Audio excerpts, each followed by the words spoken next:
Welcome to the Deep Dive. This is where we really try to unpack complex topics, make them engaging, digestible for you. Today, we're diving into something that, well, on the surface, it might seem a bit counterintuitive. Despite all these challenges, rising costs, tighter rules, Australia, it's still a huge magnet for international students. So our mission today is to, cut through some of that noise, explore why it still has this appeal, look at the new hurdles, and see how everyone's adapting, students and institutions. Yeah, it's fascinating because, international students, they're really much more than just numbers on a page for Australia. They're a huge economic pillar and socially significant too. So understanding this whole dynamic, it's not just for people tracking education trends. It's about seeing how nations respond, how policies meet, well, real individual dreams. Okay, let's unpack this, starting with the big hurdles, the challenges, the cost. First off, it's seen some frankly dramatic shifts. Think about visa expenses. Before 2024, around $710. Then, bam, mid-2024, it jumps to $1,600. And it looks like it's going up again, maybe $2,000 from July 1, 2025. I mean, just that initial fee. For many students, it's more than double what it was just a year or so ago. That's huge. It really is a significant barrier right out of the gate. And like you said, it's not just the visa. The general cost of living is a massive concern. We're talking, an estimated $29,710 per year needed. Wow. Yeah.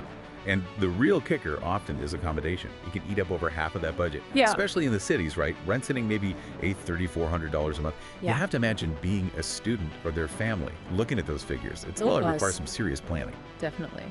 And beyond the money, there are also these stricter immigration measures the government's brought in. Like, they've cut back the working hours allowed during term time. Yeah. It's 48 hours a fortnight now. And this is a big one. They've replaced the old GTE, the Genuine Temporary Entrant Test. Which was already pretty thorough. Right. With an even tougher genuine student requirement. The idea being to filter out those not really focused on studying. Plus, there's now a cap, isn't there, on total international student numbers. That's right, capped at 270,000 per year. And higher English language standards, too, like needing an IELTS score of 6.0 or more now for many visas. And if you look at the big picture, these tighter rules, they're all part of a deliberate government strategy. The goal seems to be ensuring that the students who come have clear academic goals, sufficient funds, rather than maybe primarily looking for work or just seeing it as an easier way to get residency without that strong study focus. So it's definitely aimed at reshaping the student group, quality over quantity perhaps. But does that raise other questions? Well, yeah. I mean, with such high costs and these strict rules, is there a risk? Does Australia lose out on talented students who just don't have those deep pockets? Does that affect the diversity, the dynamism we want in higher education? It's a valid point. It really is. And that leads us to the real curveball here.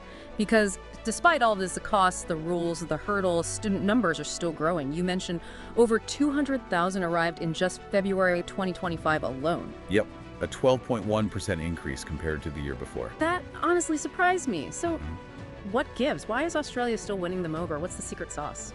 It's pretty remarkable. It really boils down to a few core strengths that for many seem to outweigh those negatives. First, the universities themselves. Many are globally ranked, very well respected internationally. That's a big draw. Quality education is still key. Absolutely. Second, there's a lot of flexibility. Good program options, including strong vocational pathways. Think practical skills, hospitality, engineering. Often with credits, you can easily transfer between courses. So students aren't just, picking a degree. They're often making a very calculated, long-term investment decision. Right. It's about the whole package, the long game for them. Exactly. Yeah. And a huge part of that calculation, post-study work rights and the pathways to permanent residency. Ah, the subclass 485 visa. Precisely. That lets graduates stay and work for, up to 4 years sometimes? That possibility, leading maybe to permanent residency down the line, offers a real tangible return on that huge upfront investment. Makes sense. And then, don't underestimate the lifestyle factor. Australia's multicultural society, the high quality of life, that's still a very appealing prospect. The welcoming environment matters. Okay, so this adaptation part is really interesting. Students aren't just passively accepting these changes, they're getting strategic. They're adapting. You mentioned they're actively choosing programs with a strong ROI return on investment. Fields like STEM, health, engineering, business, areas with clearer career paths, maybe? They absolutely are. It shows a real shift in mindset. They're acting like, well, savvy investors in their own future. Yeah. And you see this reflected in the growing interest in VET, vocational education and training. Right, the practical skills route.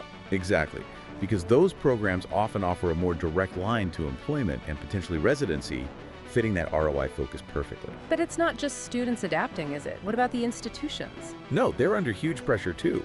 We've seen, for instance, some English language schools closing, falling numbers, the higher visa costs hitting them hard. But beyond that, universities are rethinking things, how they market themselves, where they recruit from, diversifying beyond just the traditional big markets. Some are even redesigning courses to better match what these ROI-focused students are looking for.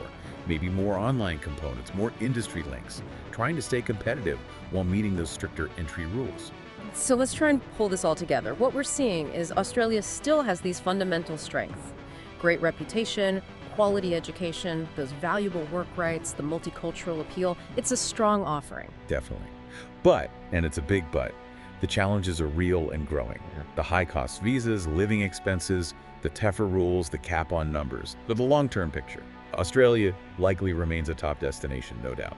But the game has changed. It's much more selective now. Really, only students with very solid plans, enough money, and the right academic profile who genuinely intend to study are likely to make it work and, well, flourish there. It's a story of selectivity then, and adaptation from everyone involved. And that really leaves us with a big thought to chew on, doesn't it? How might this shift, this move towards a more selective group of international students, how might that impact the diversity and, the energy of higher education, not just in Australia, but maybe globally? And what lessons are there here about balancing the economic pluses of international students with, well, national immigration policies? It's a critical question. Australia's experience here is definitely a compelling case study for any country trying to navigate these complex global flows of students and talent. And it's a story that's definitely still unfolding, one to keep watching for sure. Absolutely. And that wraps up our deep dive for today. Thanks for joining us. All the best. We will meet again with another important subject in the next meeting.